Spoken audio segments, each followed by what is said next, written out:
हमारी इस परेशानी का सिर्फ एक ही हल है कि आप सबा को उसके ससुराल भेज दें। अगर हम बेटियों वाले हैं, बेटियों वाले यही तो बात है।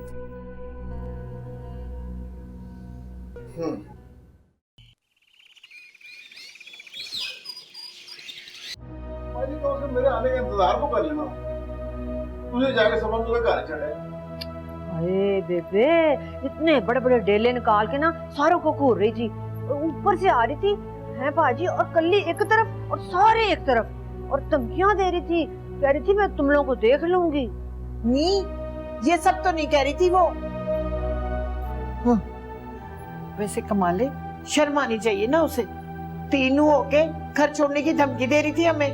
हाँ, हमारे खानदान में नहीं इस तरह होता। अंसारी क्या सोचेगा? मैं उसकी बेटी को बस कर दे। अंसारी ने सोचना होता ना तो अपने जवाई से जमीन ना मांगता, तुझसे बात करता।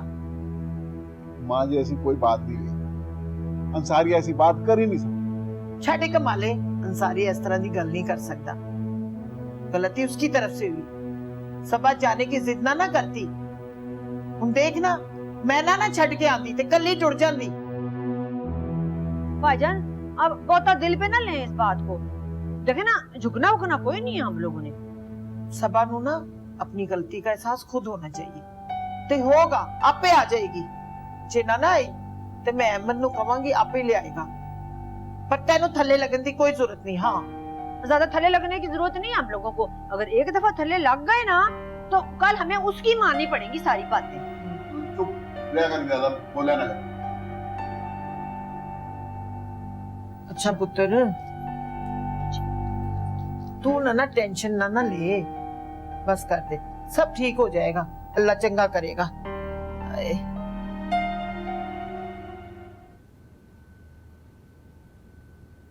अहमद भाई, तो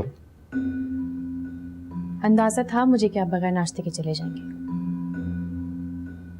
बहुत बदमिजाज है सब वैसे। आप लोग मुझे बिला वजह बुरा समझते हैं। मेरा तो बस यही इख्तिलाफ है कि जहाँ रिश्तेदारी हो वहाँ खुददारी की हिफाजत भी करनी चाहिए।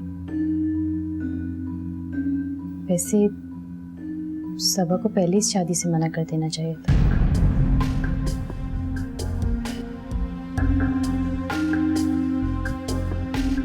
क्या मतलब? सबा ने मुझे धोखा दिया? तो और क्या, सबा को तो रिश्ता शुरू से ही पसंद नहीं था। कितना शोर डाला उसने कि अहमद जैसे गवार से कभी शादी नहीं करेगी। उसने तो कभी दिल से कबूल ही नहीं किया आपको।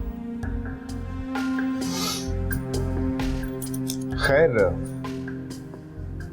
दिल से तो तुमने भी यूसुफ को कबूल नहीं किया। अगर किया होता तो उसका सर ना फाड़ती। तुम दोनों बहनें नहीं, तुम सारा खानदान ही ऐसा हो, और हम सीधे साधे लोगों को तुमने आगे लगाया हुआ है। क्यों? अब यूसुफ मेरे साथ इंसानों जैसे सलूक करता तो मैं क्यों ये गुनाह करती। अब देखिए ना, ये कहाँ का इंसाफ है कि शौहर नशा करके और बीवी को भी मजबूर करे कि वो भी पिए। दिमाग ठीक है नेहा? मैं अपने भाई को अच्छी तरह जानता हूँ, वो कोई भी गंदा शौक नहीं रखता इस तरह का। आपके सामने तो नेक बनकर ही आएगा ना, लेकिन मेरे पास आते ही खैर, आप क्यों यकीन करेंगे, आपका तो भाई है। छोड़ें, आप नाश्ता कीजिए और किसी भी चीज की जरूरत हो तो मुझे बुला लीजिएगा, मुझसे कह दीजिएगा।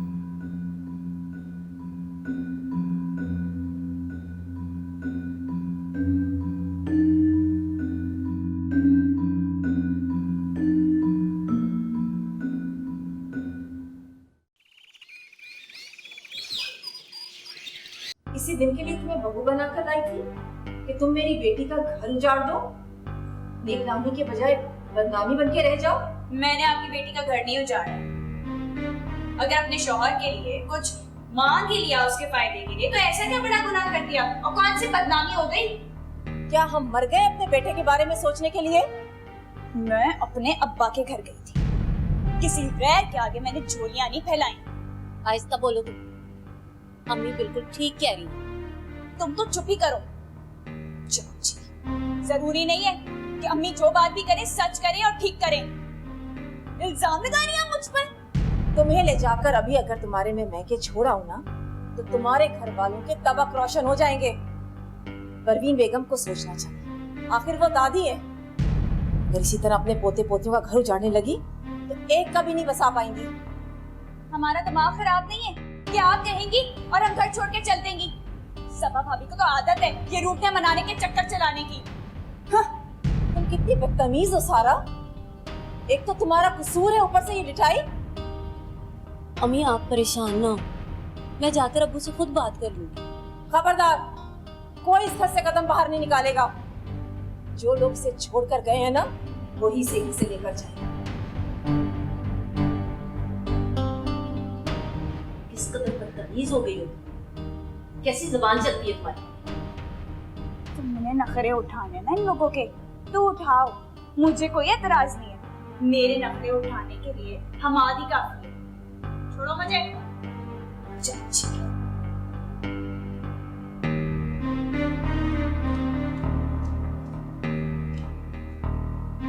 इस लड़की का कुछ नहीं हो सकता। अब्बू जी, मैं ऐसा नहीं कर सकती। अगर दादी जी और अहमद मुझे लेने आएंगे तो मैं उनके साथ चली जाऊंगी, वरना मैं करना क्या? तुम चाहती थी इस उम्र में शर्मिंदा हो, अपने दोस्त के सामने सर झुकाने के काबिल न रहूं, यही चाहती थी। अरे आग लगे ऐसी दोस्ती को। चौधरी ने कौन सा एहसास कर लिया? इतना लिहाज, इतना शर्म नहीं की तुम्हारी बेटी की बेइज्जती करते हुए। चौधरी का कसूर नहीं है सरिया। कल को सबा और अहमद मेरे पास आ जाएं और जायदाद में अपना हिस्सा मांगने लगे तो मैं क्या सोचूंगा? यही ना कि ये लालची हो चुके। पर अब्बू, जब मेरे सगे बहन भाई मेरा घर उजाड़ने पर तुले हुए, फिर मेरा घर कैसे बच सकता है? आप मुझे इतना समझा रहे हैं, मुझे कुर्बानी देने पर मजबूर कर रहे हैं, लेकिन कभी नेहा, सारा और हमाद से भी बुलाकर पूछिए ना कि वो मेरे साथ इस तरह से क्यों कर रहे हैं। ससुराल में होने वाली हर तकलीफ बर्दाश्त कर सकती हूँ, उनका हर तंज सह सकती हूँ, पर मेके का एक दुख मुझसे बर्दाश्त नहीं हो रहा। क्या करूं बेटा मैं? मेरी तो समझ में नहीं आता नेहा से किस तरह बात करूं। मुझे तो डर लगता है कहीं आजी की दास्तान न खुल जाए। अरे उसे अपने पास बुलाओ, नेहा को बिठाओ और उसको समझाओ कि जो उसके नसीब में था उसे कबूल कर ले और शौहर की इज्जत कर। अब ज़ारा सारा भी तो है, एक दूसरे की गलतियों पे पर्दा डालती है, पर नेहा उसको पता नहीं क्या हो गया, सबा की दुश्मन बन गई है वो। मैं सोच भी नहीं सकता था कि इस तरह औलाद के हाथों जिल्लत मेरे मुकद्दर में लिखी होगी। अंसारी, तुम बाप हो, औलाद को बुलाकर पूछो उन्हें इतनी आजादी किसने दी कि जमीनों और बिजनेस के मामलात में खुद निपटाएं। सफिया देखो, अगर मैं चाहता तो मैं सबा को घर बिठा सकता था, अगर नहीं, सबा कहीं नहीं जाएगी। अगर तुम सबा को छोड़ने चले गए ना, उसकी रही से इज्जत भी खत्म हो जाएगी। वो कहीं नहीं जाएगी, बस मैंने कह दिया। या अल्लाह, या जान, तुम फिक्र ना करो, मैं देखती हूँ।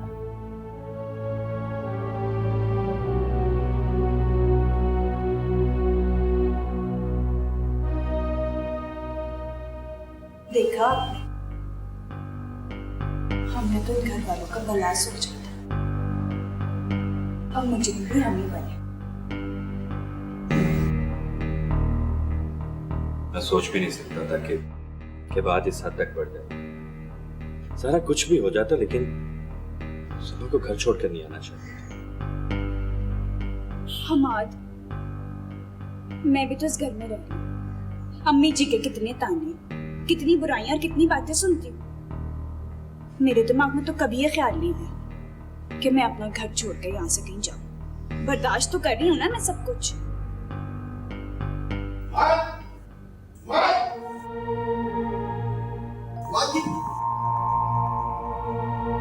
क्या ढूंढ रचाया तुम दोनों ने? वो अपना तुम वहां चौधरी के वहां तुमने वहां प्लॉट की बात की उन्होंने? अब्बू जी, मैंने अपने बाप से प्लॉट की बात की। ऐसी क्या बुराई कर दी? है बुराई ये है कि तुमने इस घर को अपना घर नहीं समझा। बहू हो तुम, इस घर की ससुराल का लिहाज नहीं किया तुमने।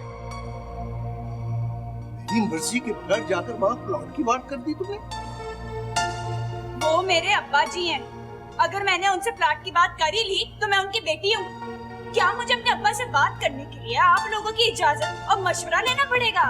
सारा, तुम्हारे सामने तुम्हारे अब्बू नहीं ससुर खड़े हैं, तमीज से बात करो। मैंने कोई बदतमीजी नहीं की, सच की और हक की बात कह रही हूँ मैं। हक और सच की बात तमीज के दायरे में भी की जा सकती है। आखिर नीचे करके बात क्या करो। सारा सही कह रही है। चुप! बटले आसपास सुबह तुम दोनों फौरन जाकर वहां चौधरी के वहां अपनी गलती का इतराफ करो। याद रखो अहमद, अगर सबा का घर बर्बाद हुआ तो मैं तुमसे कभी बात करूंगा और ना तुम्हारी जबान बीवी से। ठीक कह रहे हैं। अब तुम जाओ और अपनी दादी और भाई को लेकर आओ। वो सभा को मनाकर लेकर जाए और आइंदा किसी बुजुर्ग के सामने अगर तुमने ऊंची आवाज में बात करी तो मुझसे बुरा कोई नहीं होगा, समझी तुम?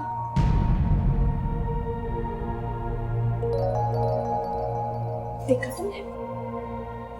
मेरी सास तुम्हारी माँ है या पुप्पी? जलील करके चली गई है मुझे। तो खामोशी से खड़े तमाशा देख रहे हो? क्या करूं मैं सारा, तुम मुझे बताओ।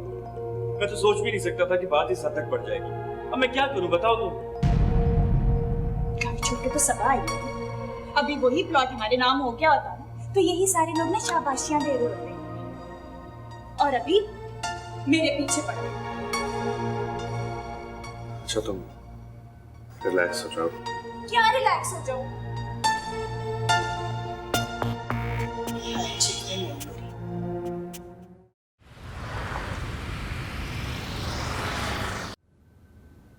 मैनेजर साहब, मैंने आपको कितनी दफा कहा है कि जब मेरे पास आप कोटेशन भेजते हैं तो एक कॉपी उर्दू की भी भेजा करें। इसे कौन पढ़ेगा अब? सर मैंने आपको वर्बली इन्फॉर्म कर दिया था। ये क्या होता है? सर वो 2.5 मिलियन की कोटेशन दे रहे थे और मैंने नंबर्स जो है वो राइट हैंड कॉर्नर पे लिखे भी थे। हाँ ठीक है, लिखे हुए हिंसे आपने, मैंने पढ़ लिए हैं। 2 करोड़ 40 लाख की कोटेशन भेज रहे हैं आप, लेकिन ये कानून, ये शर्तें, ये तो इंग्लिश में है ना। Okay sir, I'll look into this। ठीक है मैनेजर साहब, ये फाइल छोड़ दें, कल साइन हुई मिलेगी आपको, ठीक है? और खुदा का वास्ता है एक कॉपी उर्दू की भेजा करें मेरे पास। बात करनी है कोई? जी अहमद भाई, बहुत जरूरी बात करनी थी आपसे। तो वीर मेरे घर में कर लेते ना। वो अहमद भाई, हर बात घर में नहीं की जा सकती। हाँ जी बोलो, फरमाओ। भाई मैं ये कहना चाह रहा था आपसे कि आप भाभी को कर लें। ऐसे ही सारे लोग मिल के ना उनको बातें सुनाने लग पड़ते हैं। यूसुफ, इतनी अगर वो तलीम याफ्ता और अक्लमंद थी ना तो उसे मुंह बंद रखना चाहिए था। क्यों उठ के चली गई वो अपने अब्बे के घर? उन बैठा रहने दे होते।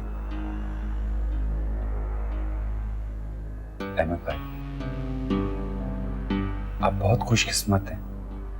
आपको इतनी समझदार और सुलझी हुई बीवी मिली। तो ये लॉटरी तूने अपने नाम करा लेनी थी ना मेरा वीर। उस वक्त क्यों मुंह बंद रखा तूने? भाई और बात सुन, भाभी के लिए तेरी ये हिमायत ना मुझे कुछ ज्यादा जचती नहीं। और वो एक अली है, उसकी तो मैंने ऐसी फेंटी लगानी है ना, नहीं याद आ जाएगी उसे। और सारे मुझे समझाने लग पड़ते हो यार। क्या भाई भाई, चल घर जा। वैसे दफ्तर बढ़ना नहीं, मैनू नसीहत करन आ गया दफ्तर।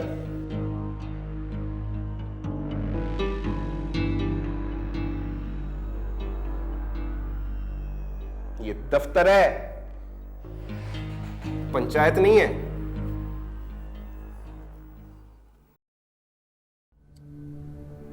अंसारी ते इंज अखां बदलियां जिवें मां पियो दा मुंह ही नहीं देखिया। इन्नी बदलियाजी, तौबा तौबा। माँ जी जरूर कोई बड़ी बड़ी गलतफहमी हो गई है, मुझे खुद जाना चाहिए इस बात। तुझे दोस्ती प्यारी है ना, जो मां दे नाल इन्नी बेइज्जती हुई ओ नहीं। चंगा पुत्र है भाई तू।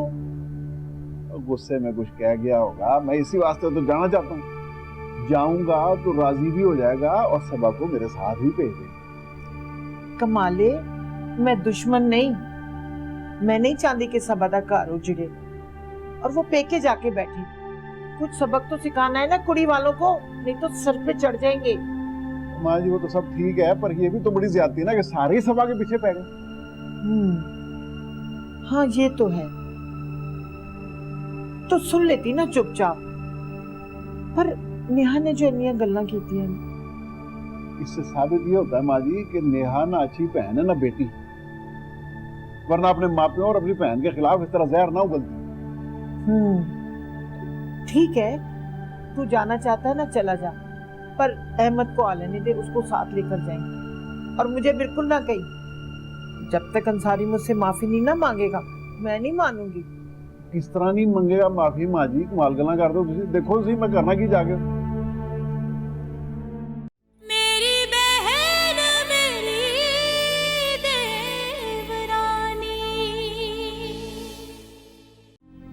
जी आप दादी जी को समझाएं कि वो भाभी को लेकर आए। मेरी जाती है जुत्ती, उनका घर बसाने के लिए मैं सिफारिश करूं? तो बस सवाल मालूम नहीं है वो दोनों बहनें कितनी कपत्तियां लड़ाकी हैं। सवाल ही पता नहीं होता कि मैं उनके बारे में कोई बात करूं। और तुम जो 2 टके की नौकरानी के साथ मिलकर मुझे जलील कर रही थी वो, तो इसका ये मतलब है कि तू उसके मुंह पे थप्पड़ मारेगी? हाँ, गलती कर दी मैंने। वो थप्पड़ ना एक बार फिर तुम्हारे मुंह पे मारना चाहिए था मुझे। खबरदार, जो तूने अब मेरे पे हाथ उठाया मैं हाथ तोड़ दूंगी तेरा।